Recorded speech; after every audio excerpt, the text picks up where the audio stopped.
দেখো বন্ধুরা,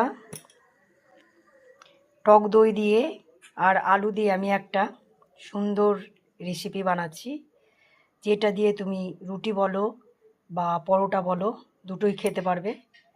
চট জলদি রান্না, এটা রাতের ডিনারের। দেখতে থাকো। এখানে দেখো টক দই নিয়েছি, গুঁড়ো জিরে নিয়েছি, আর একটু কাশ্মীরি লঙ্কার গুঁড়ো নিয়েছি।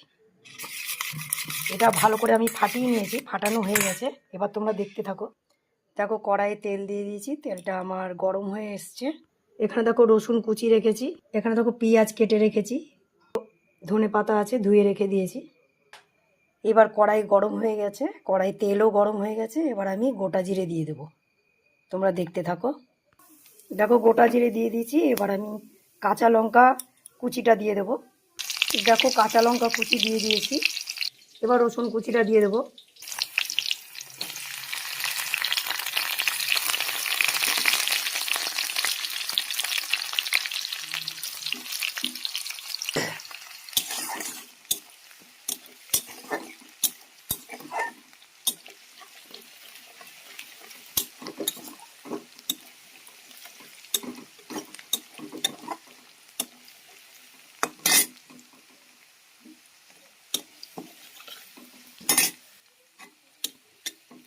গ্যাসের ফ্লেমটা একদম আস্তে দিতে হবে।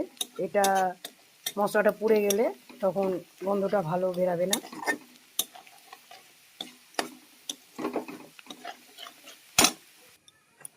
দেখো এখানে আমি আলু সিদ্ধ করতে দিয়েছিলাম। আলু সিদ্ধ করতে দিয়েছিলাম। দেখো আলুটা ভালো করে আমি মেখে নেব। আলু যেমন সানা হয় সেরকম আলু সানার মতন আমি ভালো করে মেখে নেব। আলুটা হয়ে গেছে আমার মাখা।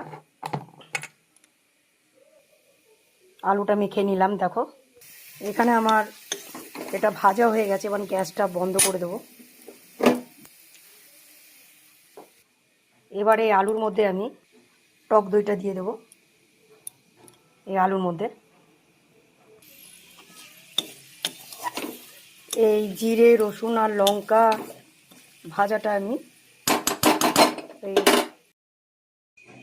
এই আলুর মধ্যে আমি দিয়ে দেবো।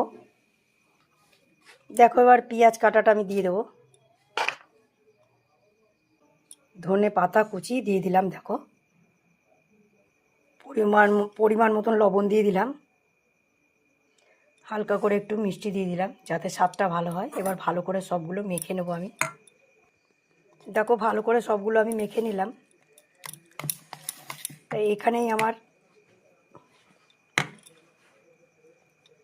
সব কিছু কমপ্লিট হয়ে গেল। এইটা তুমি এখন পরোটা বা রুটি যাই দিয়ে হোক খাবে, দুর্দান্ত লাগবে। দরকার বাড়িতে করে খেয়ে দেখো, খুব সুন্দর স্বাদ। তাহলে এখানে আমি আমার রেসিপিটা শেষ করলাম। Bye bye. এর মধ্যে একটু কসুরি মেথি যদি দেওয়া হতো যখন মশলাটা ভাজছিলাম, তাহলে আর একটু স্বাদ ভালো হতো। যাই হোক, আমার কাছে কসুরি মেথি এখন ছিল না।